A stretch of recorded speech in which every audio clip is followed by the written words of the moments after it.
ಈ ಕೈದಿ ಹೆಸರು ಯೋಶಿ ಶಿರಾತೋರಿ. ಇವನು ಜಪಾನ್ನಲ್ಲಿ ವಾಸವಿದ್ದ. ಇವನನ್ನ ಮರ್ಡರ್ ಮತ್ತು ರಾಬರಿ ಕೇಸ್ನಲ್ಲಿ ಓಮೋರಿ ಜೈಲಿನಲ್ಲಿಡಲಾಗಿತ್ತು.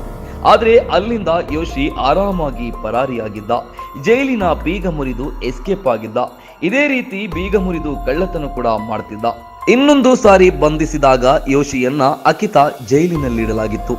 ಆದರೆ ಅಲ್ಲೂ ಕೂಡ ಜೈಲಿನ ಗೋಡೆ ಏರಿ ಎಸ್ಕೇಪ್ ಆಗೋದಕ್ಕೆ ಯತ್ನಿಸುತ್ತಿದ್ದ. ಆದರೆ ಒಂದು ದಿನ ಅದರಲ್ಲಿ ಫಲ ಕೂಡ ಕಂಡ. ಆದರೆ ಮತ್ತೆ ಇವನು ಪೊಲೀಸರ ಬಲೆಗೆ ಬಿದ್ದಾಗ ಟೈಟ್ ಸೆಕ್ಯೂರಿಟಿ ಇರೋ ಜೈಲಿನಲ್ಲಿಡೋದಕ್ಕೆ ಪ್ಲಾನ್ ಮಾಡಲಾಗಿತ್ತು. ಹೀಗಾಗಿ ಯೋಶಿಯನ್ನ ಅಬಾಶಿರಿ ಜೈಲಿಗೆ ಹಾಕಲಾಗಿತ್ತು. ಈ ಜೈಲಿನಲ್ಲಿ ಒಂದು ಸಣ್ಣ ಸುರಂಗ ಇತ್ತು. ಇದೇ ಸುರಂಗದ ಮೂಲಕ ಯೋಶಿಗೆ ಊಟ ನೀಡಲಾಗ್ತಿತ್ತು. ಇದೊಂದು ಜಾಗ ಬಿಟ್ರೆ ಬೇರೆಲ್ಲೂ ಎಸ್ಕೇಪ್ ಆಗೋದಕ್ಕೆ ದಾರಿ ಇರಲಿಲ್ಲ. ವಿಚಿತ್ರ ಏನಂದ್ರೆ ಇದೇ ಸಣ್ಣ ಸುರಂಗದ ಮೂಲಕ ಯೋಶಿ ಎಸ್ಕೇಪ್ ಆಗಿದ್ದ. ದುರಂತ ಏನಂದ್ರೆ ಇದಕ್ಕಾಗಿ ಇವನು ತನ್ನ ಕೈಗಳನ್ನ ಸಹ ಡಿಸ್ಲೊಕೇಟ್ ಮಾಡಿಕೊಂಡಿದ್ದ. ನೀವೇ ಯೋಚನೆ ಮಾಡಿ ಇವನಂತ ಕ್ರಿಮಿನಲ್ ಅಂತ. ಆದ್ರೆ ಇವನ ಹಣೆ ಬರಹ ನೆಟ್ಟಗಿರದೆ ಕಾರಣ ಮತ್ತೆ ಸಿಕ್ಕಾಕೊಂಡು ಬಿಟ್ಟಿದ್ದ. ಈಗ ಇವನನ್ನ ಸೈಪುರ್ ಜೈಲಿನಲ್ಲಿ ಇಡಲಾಗಿತ್ತು. ಇವನ ಬಂದಿಖಾನೆ ಮುಂದೆ 6 ಜನರನ್ನ ಕಾಯೋದಕ್ಕೆ ಅಂತ ಇಡಲಾಗಿತ್ತು. ಆದ್ರೆ ಅಲ್ಲಿಂದಲೂ ಈ ಅಸಾಮಿ ಎಸ್ಕೇಪ್ ಆಗಿದ್ದ.